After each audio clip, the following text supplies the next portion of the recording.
Hello students, 10वीं कक्षा के सामाजिक विज्ञान विषय के भूगोल के प्रथम अध्याय संसाधन एवं विकास के अगले भाग में आपका स्वागत है। तो आज हम पढ़ेंगे भू संसाधन लैंड रिसोर्सेज के बारे में। भारत में भू संसाधन के उपयोग का क्या प्रारूप है और किस प्रकार से भूमि निम्नीकरण हो रहा है, इन टॉपिक्स के बारे में आज हम डिस्कस करेंगे। तो सबसे पहले हम देखेंगे कि भू संसाधन यानी कि लैंड रिसोर्सेज क्या है। तो भूमि क्या है? एक महत्वपूर्ण प्राकृतिक संसाधन है। भूमि सबसे ज़्यादा महत्वपूर्ण प्राकृतिक संसाधन है। क्यों? क्योंकि इस पर प्राकृतिक वनस्पति पाई जाती है जो कि हमारे भोजन का मुख्य आधार है। वन्य जीवन पाया जाता है, मानव जीवन पाया जाता है। हम लोग किस पर रहते हैं? भूमि पर ही रहते हैं। हमारा आवास भूमि पर ही है और जो सभी आर्थिक क्रियाएं हैं वो भी भूमि पर ही की जाती है। जैसे कि हम उद्योग भूमि पर लगाते हैं, सड़कें, रेलवे, हर एक गतिविधि भूमि को ही आधार बनाकर की जाती है। परिवहन और संचार व्यवस्थाएं, इन सभी का आधार क्या है? भूमि है। लेकिन भूमि क्या है? एक सीमित संसाधन है, लिमिटेड रिसोर्स है। इसको ऐसा नहीं है कि हम किसी भी तरीके से बढ़ा सकते हैं। भूमि उतनी ही रहेगी जितनी हमें प्रकृति ने, नेचर ने स्टार्टिंग में दी है। जब से हमारा इस पृथ्वी पर उद्भव हुआ है, मनुष्य का जन्म हुआ है, तो भूमि तब से लेकर आज तक भी उतनी ही है और आगे भी उतनी ही रहेगी। तो भूमि एक सीमित संसाधन है, इसलिए इस पर इसके उपयोग के लिए नियोजन यानी कि प्लानिंग जरूरी है। अगर हम इसको नियोजित ढंग से प्रयोग करेंगे तो हमें ज़्यादा लाभ होगा। फिर है भारत में भू आकृतियाँ, कि जो भारत में भूमि है वो किन किन रूपों में पाई जाती है। Land forms in India. तो जो भारत की भूमि है वो 43% जो क्षेत्रफल है वो मैदानी है। तो जो मैदानी क्षेत्र है वहाँ पर भूमि का उपयोग हम किस रूप में कर रहे हैं? कृषि और उद्योगों के लिए। और जो 30% क्षेत्रफल है वो किस रूप में है? पर्वतों के रूप में। तो पर्वत किन गतिविधियों के प्रमुख केंद्र हैं? यहाँ पर जैव विविधता यानी कि बायोडाइवर्सिटी पाई जाती है। तो बायोडाइवर्सिटी की वजह से क्या होता है? पारिस्थितिकी संतुलन बना रहता है। और यहाँ पर पर्यटन की सुविधा है। हम लोग जैसे कि पहाड़ी इलाकों में घूमने जाते हैं और पर्वतों से ही क्या है? बारहमासी नदियाँ निकलती है जो पूरा साल बहती हैं। और 27% जो भूभाग है भारत का वो पठारी है। जो पठारी क्षेत्र है वहाँ पर क्या मिलते हैं हमें? खनिज, जीवाश्म ईंधन जैसे कि खनिज तेल, पेट्रोलियम, कोयला और वन। ज़्यादातर जो वन क्षेत्र है वो पठारी क्षेत्र में पाए जाते हैं। यहाँ पर पर्वत और पठार में अंतर समझना जरूरी है। जो पर्वत है वो इस तरीके से ऊंचे उठे हुए होंगे और जो पठार है उनका जो उनकी ऊपरी सतह इस तरीके से चपटी होती है, एक मेज की तरह। और मैदान हम जैसे कि जानते हैं, मैदानी क्षेत्र जो है वो समतल होता है। तो पठार ऊपर से समतल होने के बावजूद मैदान की अपेक्षा ऊंचा उठा हुआ होता है। ये समुद्र तल से इसकी जो ऊंचाई है वो मैदानों की अपेक्षा ज़्यादा होगी। तो अब आगे हम बढ़ेंगे भूमि उपयोग के बारे में। तो अब हम देखेंगे भू उपयोग के बारे में, लैंड यूसेज के बारे में, कि किसी भी देश में जो भूमि है वो किन किन फॉर्म्स में, किन किन रूपों में प्रयुक्त होती है। तो किसी भी देश में भूमि वनों के रूप में प्रयोग होगी, यानी कि वहाँ पर वन क्षेत्र पाया जाएगा। और दूसरा, कृषि के लिए अनुपलब्ध भूमि, यानी कि ये वो भूमि होगी जो कृषि में यूज़ नहीं की जा रही है, खेती में यूज़ नहीं की जा रही है। इसके दो प्रकार होंगे। पहली कौन सी होगी इसमें? बंजर तथा कृषि अयोग्य भूमि, यानी कि वो भूमि जो कि खेती के लायक ही नहीं है, बंजर है। जैसे कि शुष्क यानी कि जो मरुस्थली, शुष्क यानी कि जो बर्फीले क्षेत्र हैं, पर्वतीय क्षेत्र जहाँ पर कृषि नहीं हो सकती, मरुस्थलीय क्षेत्र जहाँ पर पानी की कमी की वजह से खेती नहीं हो सकती, तो ये क्या है? बंजर और कृषि अयोग्य भूमि। कृषि के लिए अनुपलब्ध भूमि में दूसरा प्रकार है गैर कृषि प्रयोजनों में प्रयुक्त भूमि, यानी कि वो भूमि जो कि हम खेती के लिए यूज़ तो कर सकते हैं लेकिन हम उसको दूसरे कामों के लिए यूज़ कर रहे हैं, जैसे हमने वहाँ पर घर बना लिए, सड़कें, रेलवे, उद्योग लगा लिए हैं। और तीसरा यूज़ है भूमि का प्रति भूमि के अतिरिक्त अन्य कृषि अयोग्य भूमि। तो पहले हमें यहाँ देखना होगा प्रति भूमि क्या होती है। तो प्रति भूमि वो होती है जिसे हम उसकी उपजाऊ क्षमता बढ़ाने के लिए कुछ समय के लिए खाली छोड़ देते हैं, यानी कि उस पर हम कृषि नहीं करते। तो प्रति भूमि के भी हम आगे प्रकार देखेंगे। तो हम अभी यहाँ देखेंगे कि प्रति भूमि के अतिरिक्त कौन सी ऐसी भूमि है जो कि कृषि अयोग्य भूमि में आती है। तो इसमें पहले प्रकार में आती है स्थायी चरागाही, यानी कि वो भूमि जो पशुओं को चराने के लिए स्थायी रूप से छोड़ दी गई है। और अन्य गोचर भूमि, यानी कि ये स्थायी रूप से चरागाहों के लिए नहीं छोड़ी गई है। फिर इसमें प्रति भूमि के अतिरिक्त अन्य कृषि योग्य भूमि में आएगा अलग अलग वृक्ष फसलों तथा उपवनों, बागों के अधीन जो भूमि आती है, तो वो क्षेत्र इसमें शामिल होगा। तीसरा कृषि योग्य बंजर भूमि, जहाँ 5 वर्ष से अधिक समय से खेती ना की गई हो। प्रति भूमि में हम किसको शामिल करेंगे, जहाँ पे हम 5 वर्ष के बाद खेती कर लेते हैं, लेकिन इसमें वो बंजर भूमि आएगी जहाँ पर 5 वर्ष से अधिक समय से खेती ना की गई हो, हालांकि वहाँ पर खेती हो सकती है। और अब हम देखेंगे प्रति भूमि कि किस प्रकार की जो प्रति भूमि पाई जाती है। वर्तमान प्रति भूमि कौन सी होगी, जिसमें 1 वर्ष या उससे कम समय से खेती नहीं हो रही है, यानी कि ये कम समय से खाली छोड़ी हुई है। और जो पुरातन प्रति भूमि है उसमें 1 साल से ज़्यादा समय हो चुका है और 5 वर्ष से कम समय से उसमें खेती नहीं की जा रही है। तो ये क्या है, पुरातन प्रति भूमि। अब हम देखेंगे शुद्ध बोया गया क्षेत्र। किसी भी देश में जो भूमि का उपयोग है वो शुद्ध बोए गए क्षेत्र के रूप में, यानी कि कृषि में, खेती में किस प्रकार से यूज होता है।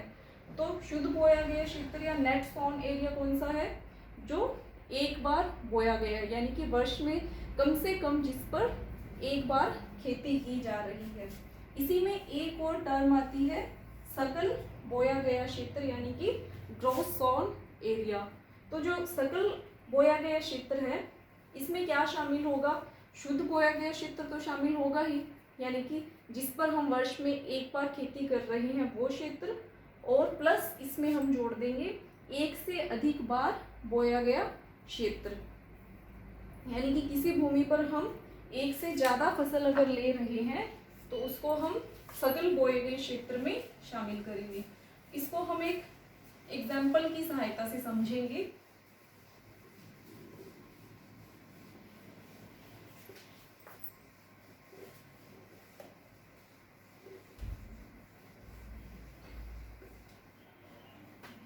अब जैसे हमारे पास ये 2 हेक्टेयर भूमि है,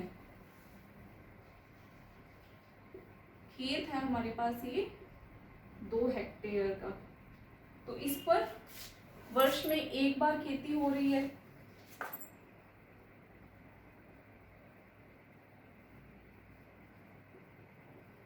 तो ये क्या कहलाएगा, हमारा शुद्ध बोया गया क्षेत्र।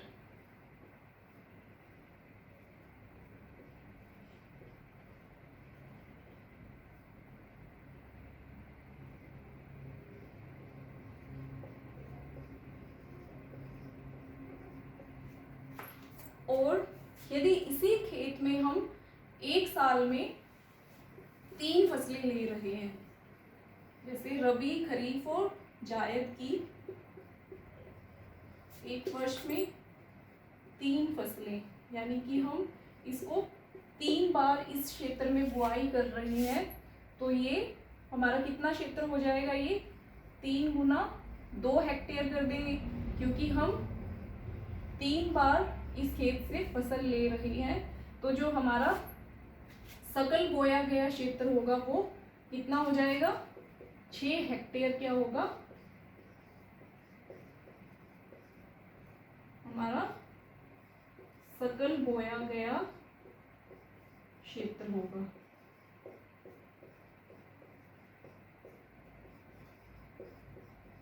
तो ये थे किसी भी देश में भूमि उपयोग के प्रारूप कि किन किन रूपों में भूमि का उपयोग होता है। अब हम देखेंगे कि जो भूमि उपयोग का प्रारूप है वो किन कारकों पर निर्भर करता है।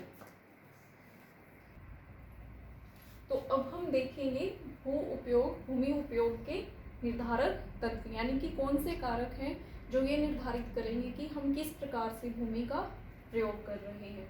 तो इसमें हम इनको कारकों को दो भागों में विभाजित करेंगे, भौतिक कारक और मानवीय कारक। भौतिक कारक कौन से हैं?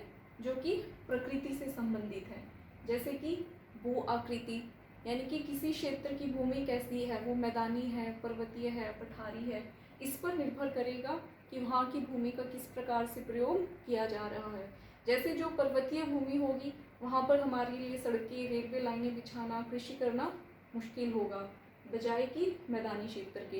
तो ये सुविधाएं मैदानी क्षेत्र में ज़्यादा आसानी से हम विकसित कर सकते हैं। फिर है जलवायु। जलवायु ये निर्धारित करती है कि किसी क्षेत्र की भूमि का हम किस प्रकार से प्रयोग कर रहे हैं।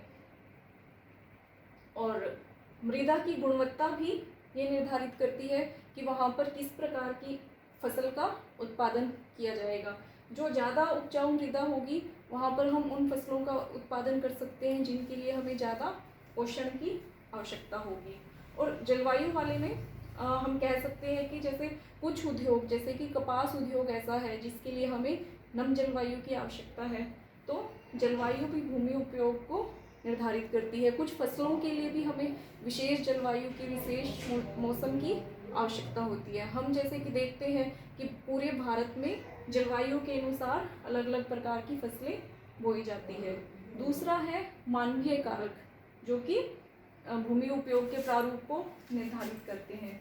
तो जहाँ पर जनसंख्या घनत्व ज़्यादा होगा वहाँ पर रेलवे, सड़कें, मकान, ऐसी सुविधाएं ज़्यादा विकसित होंगी बजाय कि जो विरल जनसंख्या घनत्व वाले क्षेत्र हैं। जैसे कि अगर हम देखें लद्दाख है, थार मरुस्थल है, वहाँ पर इन सुविधाओं को विकसित करने का कोई मतलब नहीं होगा। इसलिए जो क्षेत्र जितने ज़्यादा सघन बसे हुए होंगे वहाँ पर इन सुविधाओं का विकास ज़्यादा होगा।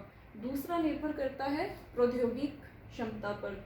जितनी ज़्यादा एडवांस्ड टेक्नोलॉजी होगी उसी के अनुरूप हम उस भूमि का उपयोग कर सकते हैं। जैसे अगर हमारे पास टेक्नोलॉजी है कि हम रेलवे लाइनें, सड़कें, जैसे कि मेट्रो ट्रेन चला सकें, तो प्रौद्योगिक क्षमता पर निर्भर करेगा कि हम भूमि का उपयोग किस प्रकार से कर रहे हैं। तो जो देश ज़्यादा पिछड़े हुए होंगे वहाँ पर ज़्यादा फोकस कृषि पर रहेगा, और जो ज़्यादा विकसित देश होंगे उनका ज़्यादा औद्योगिकरण हुआ होगा तकनीकी के कारण, तो वहाँ पर हमें इस तरीके की सुविधाएं देखने को ज़्यादा मिलेगी। अगला है संस्कृति व परंपराएं। जो कुछ क्षेत्र ऐसे हैं जिनका सांस्कृतिक और धार्मिक महत्व है, वो इनके केंद्र के रूप में विकसित हो जाते हैं। जैसे कि हम यहाँ पर हरिद्वार का, वाराणसी का उदाहरण ले सकते हैं। इसके बाद अब हम देखेंगे कि भारत में भूमि उपयोग का क्या प्रारूप है, भारत में किस प्रकार से भूमि उपयोग किया जा रहा है। तो भारत का कुल क्षेत्रफल हमें पता है 32.8 लाख वर्ग किलोमीटर है, लेकिन इसमें से हमारे पास 93% क्षेत्रफल के ही आंकड़े उपलब्ध हैं। हमारे पास जो नॉर्थ ईस्ट के, उत्तर पूर्व के कुछ राज्य हैं उनके, और जो गैर कानूनी ढंग से चीन और पाकिस्तान के द्वारा भारत का क्षेत्र अधिग्रहित किया गया है, उसके आंकड़े हमारे पास उपलब्ध नहीं है। तो जो 93% क्षेत्रफल के हमारे पास आंकड़े उपलब्ध हैं, उसके आधार पर हम कह सकते हैं कि जो स्थायी चरागाह हैं उनके अंतर्गत भूमि में कमी आई है। अगर हम 1950-51 के और 2014-15 के आंकड़ों की तुलना करें, ये आंकड़े हमें NCERT की बुक में मिल जाएंगे। इन आंकड़ों का